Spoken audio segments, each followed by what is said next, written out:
Clutching the cue that helped him win a record-equaling 7 world championships, snooker legend Ronnie O'Sullivan is in a philosophical mood. "I'm not scared of losing," says the softly spoken 47-year-old maverick. "I'm not scared of failure. I'm not scared of losing anything anymore. So much has been taken away from me over the years that I've just got to the point where I feel bulletproof. As long as I've got 2 arms and 2 legs, I can survive. There's nothing that can faze me." Unexpectedly beaten by Luca Brecel, the eventual winner of this year's World Snooker Championship in Sheffield last month, the older and wiser Ronnie was politeness personified when his underdog conqueror came from behind to, surely only temporarily, delay his destiny of securing a record-breaking 8th World Championship and finally surpassing Stephen Hendry's 7 titles. Historically insular and prone to wild temper tantrums, such a high-profile capitulation earlier in his career might have seen Ronnie verbally abusing the match official or spectators. It might even have sparked a petulant threat to quit the sport altogether.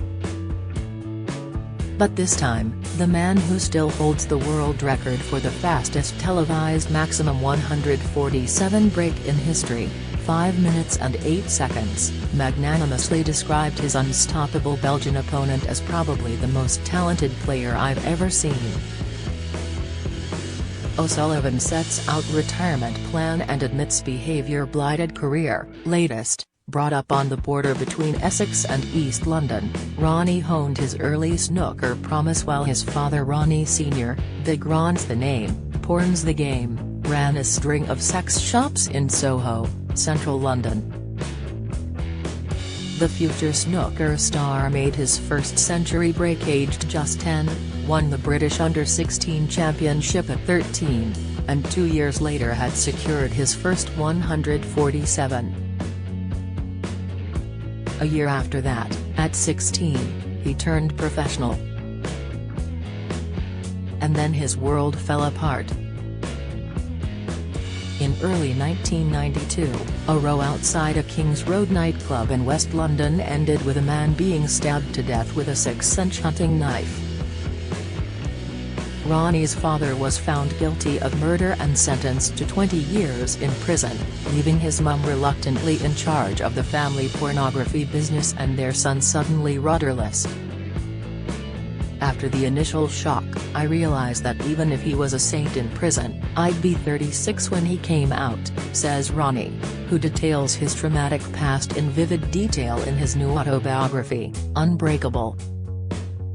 "That's when reality hit me. I just thought, I've lost my dad, my best mate, my biggest supporter, my biggest teacher, my biggest anchor. My dad gave me belief when I had no belief and I just thought, I don't know if I can do it on my own. I kind of lost my way." Ronnie's fragile mental state was further disturbed by an astonishing incident in 1996 when he was wrongly accused of kidnapping a young girl. It happened just yards from where today's interview with the Daily Express is taking place, in Chigwell, the Essex town he still lives in with his fiancée, footballer's wives actress Layla Ruas. "It was like a scene out of The Sweeney," recalls Ronnie, of the harrowing episode. "I was driving up there and then suddenly all the roads were sectioned off, there were about 8 meat wagons, and people jumping out with guns. Then they chucked me in a van and started shouting, 'Where is she? Where is she? You've been done for abduction.' I just thought, what the F are they on about here?" Ronnie says he was hauled into a police station, strip-searched, and dressed in a white paper suit for 24 hours while the police questioned him.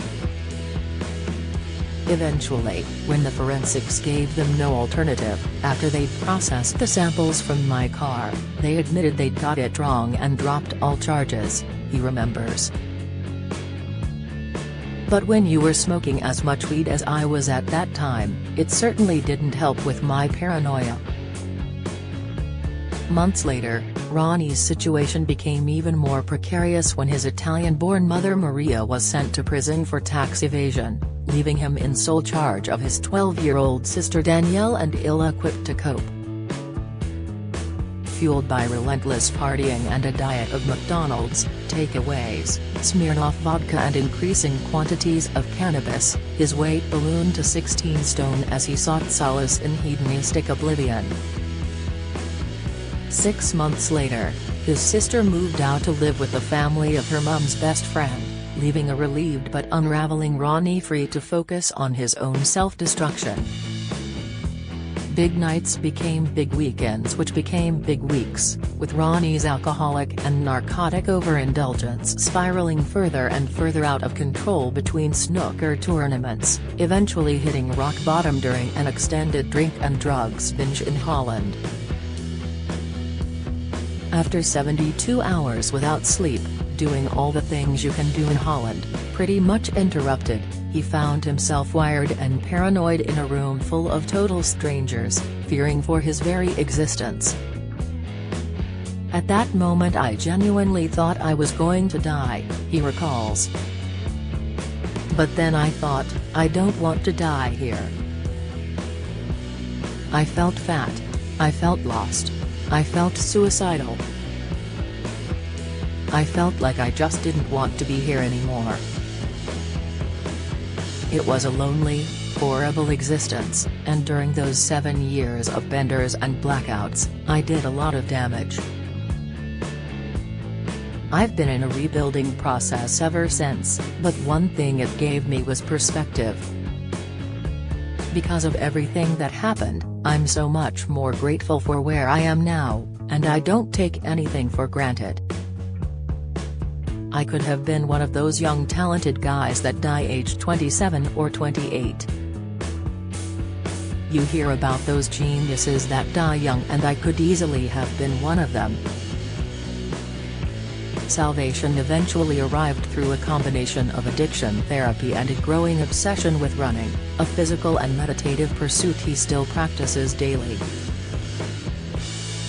His rehabilitation also ultimately produced 2 children, Lily, now 17, and 16-year-old Ronnie Jr. from his relationship with Joe Langley, to add to his 3rd child, daughter Taylor, now 27, from an earlier relationship. Since 2012, Ronnie has been in a relationship with Layla Ruas.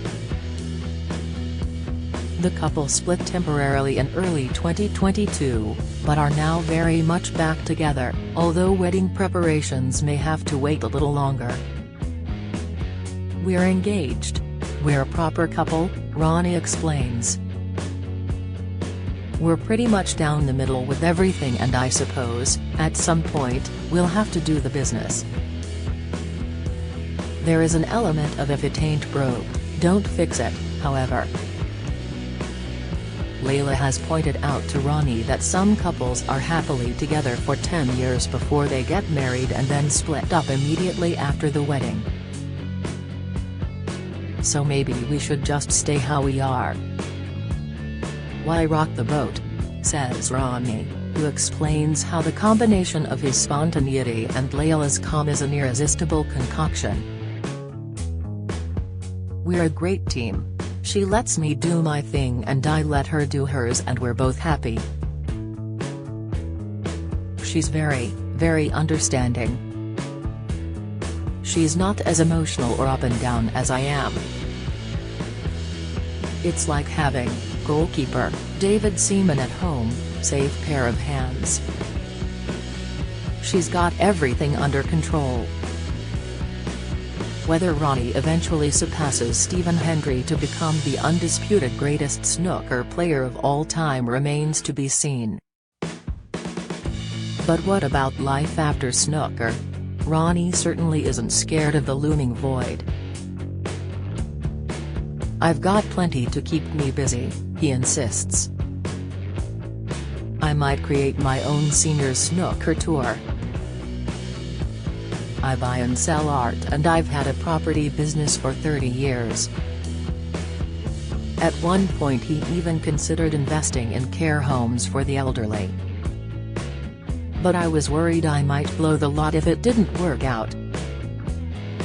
Now, instead, he's looking at developing an educational center for children who need special supervision, a project he's working on with his sports psychologist Steve Peters. He has also written a series of crime novels, Framed, Double Kiss, and The Break. Whichever route Ronnie takes, it's clear the lessons he's learned through adversity will continue to bear fruit either on or off the snooker table. I'm not afraid to talk about my weaknesses, because I have tremendous belief in myself and my ability to perform well. If I perform well, then all those vulnerabilities don't give my rivals the edge they think they need to get one over me. I'll just say to those opponents, you can come with all the game plans you like, but once I start hitting you with pace and accuracy, you'll crumble. There's no doubt Rocket Ronnie has survived some traumatic experiences over the years. But is he really, as his memoir suggests, unbreakable? I was broken a year ago, he admits. I lost a friend through cancer, a brain tumor, and that was devastating.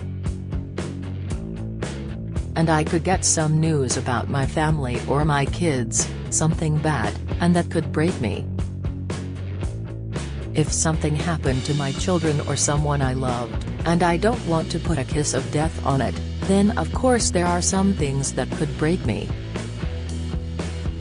But those things would break anybody. More positively, though, Ronnie believes he is far more content in his day-to-day existence than he has been in a long time. I feel like I've got on top of stuff and I'm not needy for anything now, he says optimistically. I love my job. I'm comfortable with the simple things in life. I'm prepared to go without all the bells and whistles that everyone thinks you need. Recently he calculated that he used to win 30% of the tournaments he entered, but nowadays that figure has dropped to between 5 and 10%. So most of the time I'm losing. But what's important is how you react to losing. The most important thing is to get back up from a loss and carry on. Suddenly, Ronnie is back in a philosophical mood. Losing doesn't taste nice, but it's important medicine to take, he concludes. Losing makes you stronger. You just need to be ready for when the snooker gods are looking down on you and telling you it's your turn again. Unbreakable by Ronnie O'Sullivan, 7 dials, 22 pounds, is out now. Visit expressbookshop.com or call 020-3176-3832. Free UK PNP on orders over £25.